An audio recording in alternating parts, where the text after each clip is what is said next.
Pertama yang harus diaktifkan dalam diri kita adalah malaikat munkar nakir. Itu step awal. Apa sih tugasnya munkar nakir? Munkar dan nakir adalah malaikat yang bertanya di dalam kubur. Mana kuburan? Nih kubur. Siapa yang terkubur? Ya dirimu, jiwamu. Jiwa itu harus kenal pada Allah dan Rasulnya. Makanya ditanya, siapa Allahmu, siapa Rasulmu? Yang satu ditanya munkar, yang satu ditanya nakir. Di sini. Ada nggak yang nanya? Ada nggak nanya? Itu segitu gede suaranya, kalian nggak pernah denger. Karena kalian itu sudah miskonsepsi tentang itu. Karena kita tahunya munkar dan nakir itu nanti katanya di kuburan. Begitu kita dikubur udah mati ditanya malaikat, siapa Tuhanmu, siapa Rasulmu, gitu. Gak ada kerjaan. Orang-orang mati ditanya-tanya, yang hidup aja ditanya belum tentu bisa jawab. Ya kalian nggak pakai mikir kan? Karena nggak pakai mikir, yang kayak gitu ya dianggap keyakinan. Kuburan tuh di sini nih, lihat kuburan, nih kuburan. Kan suka tanya di sini, siapa diri saya? Dari mana saya asal? Kemana saya harus kembali? Apa tugas saya di sini? Pertanyaan tentang diri itu pertanyaan tentang Tuhan. Makanya harus kita kenali dua, satu Allah, dua Rasulnya. Siapa yang bertanya? Jiwamu. Makanya syahadatkan asyhadu an la ilaha illallah wa asyhadu anna muhammadar. Siapa yang bersyahadat? Jiwa. Pada siapa? Pada Allah dan Rasulnya. Maka malaikatnya dua, munkar, nakir. Keren nggak? Nah, kalau sudah bisa menimbulkan pertanyaan dari munkar dan nakir di sini, karena malaikat itu di Quran dikatakan tidak ada di luar dirimu. Malaikat itu ada dalam dirimu. Nah, setelah munkar dan nakir, kan ada pertanyaan dalam diri, saya ingin tahu sejatinya diri saya. Leluhur kita di tanah Jawa sudah bilang, kalau kamu ingin tahu siapa sejatinya diri kamu, kamu harus kembali ke rahim ibu. Harus belajar mati sakjeroning urip. Kalau di Quran surat An-Nisa dikatakan, bunuhlah dirimu, keluar dari kampungmu. Berarti malaikat siapa? Ijrail. Pencabut apa? Pencabut nyawa.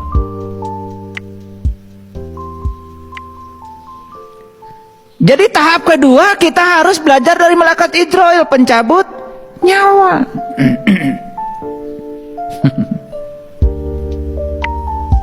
Ngerti maksud saya? Awas, bukan pencabut nyawa mati beneran. Kalau mati itu nggak usah dibicarakan lagi. Quran tidak cerita mati itu. Quran cerita mati selagi hidup. Makanya kullu nafsin zaikatul maut. Setiap yang bernyawa harus merasakan rasanya mati. Merasakan rasanya mati kudu hirup. Merasakan rasanya mati itu kalau pada saat kita masih hidup. Orang mati tidak bisa merasakan mati. Yang bisa merasakan mati itu orang hidup. Mikir. Gitu aja nggak pakai mikir. Kullu nafsin zaikatul maut. Setiap yang bernyawa pasti mati. Nggak usah ada Qurannya. Parah yang kayak Kullu nafsin zaikatul maut itu pesan spiritualnya, setiap yang bernyawa harus merasakan rasanya mati. Merasakannya masanya mati ketika masih hidup. Maka Rasul memerintahkan mut anta qabla mut. Belajar mati ketika kau masih hidup. Disitulah perlu bantuan Ijrail. Berikutnya apa kalau sudah dapat Ijrail? Ya? Ya Israfil. Bagian niup apa? Sangkakala. Tahu sangkakala di mana? Ya di sini. Makanya orang belajar spiritual pasti memberdayakan nafas. menyadari napas masuk, menyadari napas keluar. Betul apa tidak? Malaikatnya di situ tinggal kok. Di sini. Bagai niup sangkakala. Begitu ditiup sangkakala, kiamat. Bangkit. Bangun. Bukan hancur. Paham? Semuanya di sini ya. Semuanya ada di sini. Kamana wae tuh.